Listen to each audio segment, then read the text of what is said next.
Зборот на Конески се слушна под царевите кули. Друштвото за наука, литература, култура и уметност Иван Василевски ја организираа книжевната вечер посветена на 100 годишнината од раѓањето на великанот на македонскиот јазик и книжевност Блаже Конески. Ова е подарок за нашиот град да се навратиме на поезијата и на големиот Конески, рече професорката Ана Витанова Рингачева. За да покажеме дека навраќањето кон поезијата на Блаже Конески значи навраќање кон врутокот од кој што сме создадени, а кој што дише заедно со убавиот силен македонски збор. Големиот Анте еднаш во една прилика запишал во песната Земјата и ти: кога ќе зачекориш низ македонскиот јазик, земјата се повеќе прилега на тебе, а ти на неа. Така Конески срасна со македонскиот јазик и со татковината своја. Така денес неговото име е синоним за родолюбие, во најчиста и најискрена смисла на зборот и неговото значење. Оти за Блаже Конески легендите, македонските легенди, македонските преданија не беа само фолклор, па и песните. Тие беа пораки од предците, од нашите предци, кои во себе носат кодови, чие откривање значи осознавање, лично, но и колективно. Легендите што подоцна ќе најдат обработка и во некои мои текстови, ќе рече Конески, јас не сум ги запознал од книги, ами сум ги слушал од старите во својата селска куќа. Во првото ми детство се присетува: уште тогаш преминала во мене стерна, страшната подземна вода. Затворен цитат.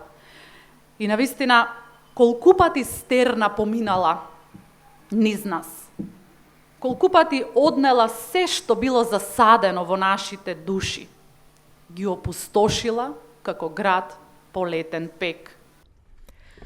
Книжевната вечер ја збогати и сентименталната ретроспекција на долгогодишната соработничка на Конески Вера Стојчевска Антич, која издаде 3 книги посветени на делото на Конески, а заедно со новинарот и публицист Свето Стаменов го приредија изборникот Навраќања кон Конески. Сакам да ви кажам дека јас немав намера да пишувам толку поголема книга за Блаже Коневски во никој случај, бидејќи сметав дека лингвистичката дејност на Блаже, која е приоритетна, им припаѓа на мои други колеги. Но што се случи? Се случи во еден момент, во еден разговор со Блаже, го препрашав, предходната вечер зборувавме за некои колеги, но нешто не запомнив и другиот ден го запрашав да ги повтори мислењата од предходниот ден. И тој ми рече: зар Вера, вие не си забележувате дома кога ќе дојдите се што зборуваме да си го прибележите? Јас тоа не го правев, знаете зошто?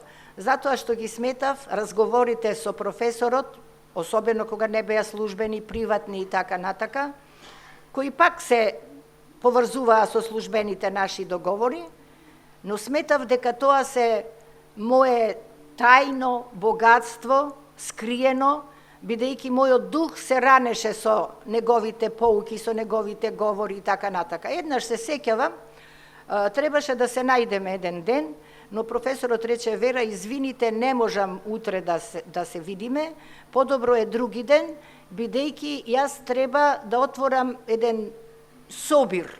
Тој собир требаше да го отвори со 5-6 реченици и тоа за мене беше беззначајно. Велам: па целиот ден ќе го употребите за тоа? Да, Вера, целиот ден ќе го употребам да размислам кои 5 реченици утре ќе ги кажа. Сваќате ли, кога зборувам дека ги примав духовните поуки од професорот, од неговото искуство, со голем резонабл, бидејќи тие значеа многу. Публиката го проследи и поетскиот видеоперформанс, снимен во падините на Беласица кај Колешинските водопади. Стихови и мисли од и за Конески кажуваат членовите на Сдруженијето Мариета Дукич, Катерина Панов Кожаров, Сузана Мицева, Ана Витанова Рингачева, Билјана Костадинова и Ице Беличев. Видеото го изработи Кире Пиличев, а продукцијата е на ТВ канал ВИС. Здружението Иван Василевски во знак на Конески ке го издаде и двојбројот на списанието за литература Зенит. Овој настан е во склоп на манифестацијата Струмица, град на културата 2021.